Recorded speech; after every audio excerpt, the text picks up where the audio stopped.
Hi friends, అందరూ ఎలాగున్నారు? I am sorry. Please forgive me. Thank you. I love you my subscribers. I love my subscribers. అందరికీ పాదాభివందనాలు. పాదాభివందనాలు. మీరింకా personality development, మీ పర్సనాలిటీ ఇంకా డెవలప్ అయ్యి మీరింకా అభివృద్ధిలోకి రావాలి ఫ్రెండ్స్. అభివృద్ధిలోకి రావాలి. అందరూ పైకి ఎదగాలి. మంచి పేరు తెచ్చుకోవాలి. సమాజంలో మంచి పేరు తెచ్చుకోవాలి. అలాగే చూడండి, శ్రీదేవి అనే ఆమె అలాగే ఆఫీస్‌లో ఎలాగుండాలి అన్నీ తెలుసుకొని ముందుకెళ్తుందామె. మీతో ఎదుటివారి ప్రవర్తన తీరును నిర్ణయించేది మీరే. ఎదుటివారు మీరు ఎదుటివారు మీతో ఎలాగుండాలో మీరే చెప్పగలగాలి. కొంతమంది చూడండి, ఎప్పుడు బ్లేమింగ్ చేస్తుంటారు, విమర్శిస్తుంటారు. ఆమేంటి నల్లగుంది, ఆమేంటి జుట్టు లేదు, సన్నగుంది, లావుగా ఉంది, లేపోతే ఆమెకేమి ఇంగ్లీష్ రాదు. కొంతమంది ఎప్పుడు మనల్ని విమర్శిస్తూ ఉంటారు. మీకిది బాధ కలిగించవచ్చు. మీతో ఎలా వ్యవహరించమని ఇతరులకు మీరు నేర్పుతారో వారు ఖచ్చితంగా అదే విధంగా ప్రవర్తిస్తారు. మిమ్మల్ని ఎప్పటికప్పుడు అవమానపరుస్తూ తమ మాటలతో, చేష్టలతో గాయపరిచే వ్యక్తిని గురించి ఆలోచించడం కంటే, మీ ఆలోచన ధోరణి, మీ ప్రవర్తనను ఒకసారి సమీక్షించుకోండి.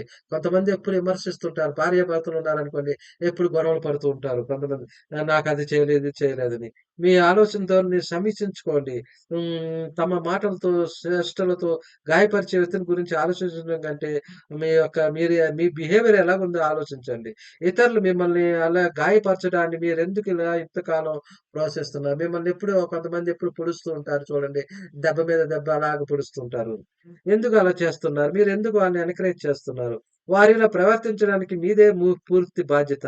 చూడండి, ఒక సినిమాలో ఎదురు తిరగగానే ఇంకా ఆళ్ళు సైలెంట్ అయిపోతారు. అలాగా ఎదురు తిరగాలి మీరు. ఈ అంశాన్ని గుర్తించలేకపోతే మీరు తీవ్రమైన నిస్పృహలకు, నిస్సహాయతకు గురవుతారు. మిమ్మల్ని గాయపరిచేది ఇతరుల చేష్టలు కావు. ఇతరులు పలానా విధంగా మీ పట్ల ప్రవర్తించవచ్చని మీరు ఎంపిక చేసుకున్న ప్రవర్తన, అది మీ ధోరణిని మార్చుకోగలిగితే మిమ్మల్ని ఎవరు గాయపరచలేరు. చూడండి, మనం ఎప్పుడు పెద్దవాళ్ళకి గౌరవం ఇవ్వాలంటారు. చూడండి, ఆఫీస్‌లో బాసు అని మీకే ఇష్టమే పని ఎక్కువ చెప్తుంటారు. మీరు ఎదురు చెప్పలేదనుకోండి, మీ ప్రాబ్లమ్ మీకే పని చెప్తుంటారు. మెత్తగా ఉన్నోళ్ళని మొత్తుబుద్ధివతులు అంటారు గదా! మెత్తగా ఉన్నోళ్ళని అందరూ ఇంకా ఆళ్ళకే పని చెప్తుంటారు. ఆఫీస్‌లో ఎవరు పని చేయకపోయినా వాడు గట్టిగా ఉండగానే మీకే పని చెప్తుంటారు. ఆఫీస్ బాయ్ కూడా మీ మాట ఇనరు. కాబట్టి మన బిహేవియర్ మనం చేసుకోవాలి. మన బిహేవియర్ ఎలాగుంది? నాలో గట్టిదనం ఉందా? మనం చూడాలి. చూడండి, సామ, వేద, దండోపేదాలంటారు. కొంతమంది మాట ఇనకపోతే వాళ్ళని బెత్తంతో చెప్పాల్సిందే. అలాగే మనం ఫ్రెండ్స్ మనతో సరింగా లేతే వాళ్ళని మనం వాళ్ళని సరిదిద్దాలి మనం. మనతో ఎప్పుడు గొడవ పెట్టుకొని మనల్ని విమర్శిస్తా అంటే కరెక్ట్‌గా చెప్పాలి. ఏంటి నీ ప్రాబ్లమ్? నాకు ఉన్న ప్రాబ్లమ్ ఏంటి? అని మనం యొక్క ఆహ్, ఆహ్, మన దూరంగా జరిపేయాలి. లేపోతే వాళ్ళని సైలెంట్ చేయాలి. ఒకసారి మీరు రివర్స్ అయితే చూడండి, 'బిగ్ బాస్‌లో' కూడా ఇలాగ కొట్టుకుంటారు. ఎలిమినేషన్ టైమ్‌లో నాకెందుకు ఎప్పుడు నాకు ఎలిమినేషన్ చేస్తూ ఉంటావు. అలాగే మనల్ని విమర్శించుతూ చూడండి, ఎలిమినేషన్ చేసేప్పుడు ఆ యొక్క రంగు ఏస్తూ ఉంటారు. మొహం మీద రంగేస్తూ ఉంటారు. అలాగే కుండల పాలు కొట్టేస్తారు. అలాగే మనల్ని కూడా కొంతమంది ఇబ్బంది పెడుతూ ఉంటారు. ముందు ఎదిరిచ్చాలి. మనం ఎదిరిస్తే మనకి పోయేదేమీ లేదు ఫ్రెండ్స్. మన బానిసతత్వం పోతది. చూడండి, మన గొలుసులు తెంపేసుకోవాలి. అలాగా మనం ఎదుటి వాళ్ళకి ఎదురు తిరగాలి. నేను శ్రీదేవి, ఐ యామ్ నంబర్ 1 అని మీలో ధైర్యంగా నిలబడాలి. ఆఫీస్‌లో కూడా, సమాజంలో కూడా. మీ ప్రవర్తన ఒకే రకంగా దృఢంగా ఉన్నప్పుడు మీతో ఎలా వ్యవహరించాలో మీ అర్థమవుతుంది. ఆఫీస్‌లో కూడా లేతే ఇంట్లో కూడా ఆఫీస్‌లో మీ ప్రవర్తన గట్టిగా, అరే! ఆమె ఎళ్తే అమ్మో! ఆమె డిక్టేటర్‌షిప్ రా అంటారు చూడండి. హిట్లర్ రా ఆమె దగ్గరికెళ్ళామంటే చాలా జాగ్రత్తగా ఉండాలి. అలాగే మనం మన యొక్క బిహేవియర్ మనం ఒక సమాజానికి చెప్తుండాలి. చాలా మంది మధ్య ఇటువంటి సందర్భాలు సుదీర్ఘమైన వాదనలు ప్రారంభమవుతాయి.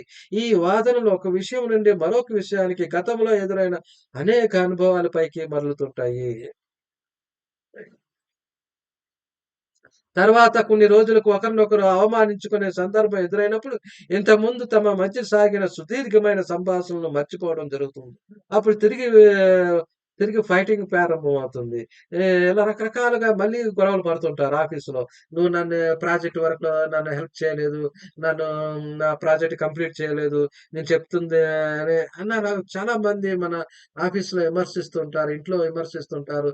ఇంట్లోను భార్యాభర్తల మధ్యలో ఫైటింగ్ వస్తూ ఉంటది. అలాగే ఒక స్కూల్లో బలంగా ఉన్న ఒక కుర్రవాడు చిన్న పిల్లలను తిట్టడం, కొట్టడం, ఏడిపించడం చేస్తుంటాడు.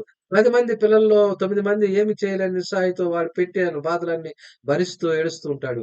పారిపోతూ ఉంటారు. వాడినే బతిమాలుతూ ఉంటారు. ఉపాధ్యాయులతో ఆరోపిస్తుంటారు. కానీ వారి ప్రవర్తన ఏమాత్రం మారదు. ఏ పదో కుర్రవాడు వాడికంటే చిన్నవాడు, బలహీనమైన వాడు కావచ్చు. కానీ అతను ఎదురు తిరుగుతాడు. ఎదుర్కోవడానికి సిద్ధమవుతాడు. ఇలా ఎదురు తిరగటం పెద్ద కుర్రవాడికి ఏమవుతుంది? అమ్మో! వీడు ఎదురు తిరుగుతున్నాడు. వీడి జోలికి వెళ్ళకూడదు. వాడు నన్ను కొట్టలేకపోవచ్చు కానీ దూరం నుండి పైకి రాయి విసురుతాడు. చూడండి మనం ఒక సినిమా కూడా చూస్తాం. స్కూల్లో ఆడపిల్లని ఏడిపిస్తుంటారు. అప్పుడు వెంకటేష్ ఎళ్లి ఆ పిల్లకి చెప్తాడు. ఎవరు ఏడిపిస్తున్నారు నన్ను గుద్దమ్మా ఒక పొట్టలో గుద్దు అంటాడు. అలాగా మనం కొన్ని అలా ఎన్నో రోజులు సహించినా గాని దానికో లిమిట్ ఉంటుంది. ఆ లిమిట్ దాటిపోయిన మనం ఎదురు తిరగాల్సొస్తది. మనం ఏంటో మనం చూపిచ్చాలి సమాజానికి. ఆ చూపిస్తేనే ఆ శ్రీదేవి అలాగా చూపిచ్చి పైకొచ్చింది ఆమె. పర్సనాలిటీ డెవలప్‌మెంట్ క్లాసులన్నీ నేర్చుకుని ఆమె దాని నుంచి పైకొచ్చిందామె. అలాగే మీరు ఒక మీరు ప్రేరణలకు మరియు భావోద్వేగాలకు లొంగిపోకూడదు. బదులుగా మీ భావోద్వేగాలను మీరు నియంత్రించుకోవాలి. మీలో స్ట్రెస్సు, టెన్షన్ ఎక్కువైపోయినప్పుడు వాటిని కంట్రోల్ జేసుకోవాలి. చూడండి ఫోటోలో చూసినట్లు మనలో సిరాకుంటుంది. ఆ సిరాకు ఒక్కోసారి బయటకొచ్చేస్తది. కానీ బాస్ దగ్గర మనం చక్కగా నవ్వుతూ మాట్లాడాల్సొస్తది.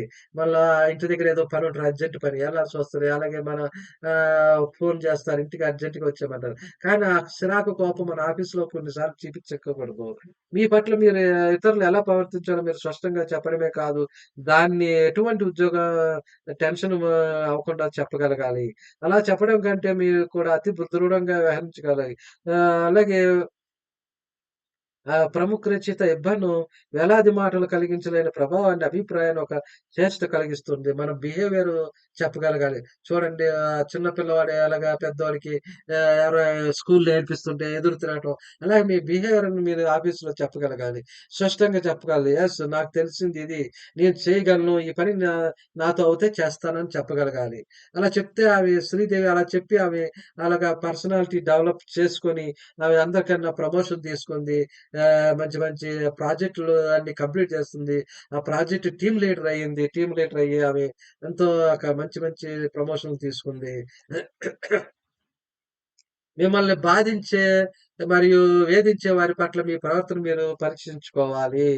మిమ్మల్ని కొంతమంది ఎప్పుడు విసిగిస్తుంటారు, బాధ పెడుతుంటారు, క్రిటిసైజ్ చేస్తుంటారు. మీరు అప్పుడప్పుడు మీరు యొక్క బిహేవియర్ ఏంటి? నాలో ఉన్న బిహేవియర్ ఏంటి? నాలో ఏముంది వాళ్ళు నన్ను ఇలాగా ఎగతాళి చేస్తున్నారు, నన్ను ఇలాగ విమర్శిస్తున్నారు, నన్ను బ్లేమింగ్ చేస్తున్నారు అని మీరు తెలుసుకోవాలి. కొందరు వ్యక్తులు చాలా అసంబద్ధమైన విషయాలను, అత్యంత వాస్తవాలన్నిటిని ఖచ్చితంగా చెప్పబోతుంటారు. ఎదుటివారు అవి సరికావని మీకు చెప్పి వాదించబోతే వీరు ఇంతకంటే కావాల్సిందేమీ ఉండదు. ఎదుటివారిని ఎలాగోలా వాదనలో దింపి తమ వాదన పటిమను ఎదుటి వారికి ప్రదర్శించడమే పనిగా ఉంటారు. చదవండి. కొన్ని గ్రూప్ డిస్కషన్‌లో ఉంటారు. కొంతమంది ఇంగ్లీష్ బాగొచ్చు, మనకు ఇంగ్లీష్ రాదు. అలాగే ఆడు ఇంగ్లీష్‌లో దనదన చెప్తారు, మీరు చెప్పలేరు. కానీ మీకొచ్చిన ఇంగ్లీష్‌లోనే గ్రూప్ డిస్కషన్‌లో మన యొక్క అభిప్రాయం ఎవరు స్పష్టంగా చెప్పగలరో వాళ్ళు ఆఫీస్‌లో గెలుస్తుంటారు.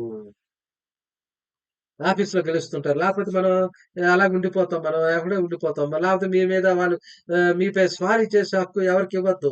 మీ బాస్‌కి కూడా ఇవ్వద్దు. యెస్ నేను చేయగలనండి ఈ పని నేను చేయగలను. నేను చేయగలను. అలాగే మీ ఒకటికి 10 సార్లు మీరు మరింతట కఠినంగా ఉండాలి. యెస్ నేను చేస్తానంటే ఈ ప్రాజెక్ట్ కంప్లీట్ చేస్తాను. అలాగే టీమ్ కొలీగ్స్‌తో కూడా మీరు కరెక్ట్‌గా ఉండాలి. యెస్ టైంకి రావాలంటే టైంకి రావాలి.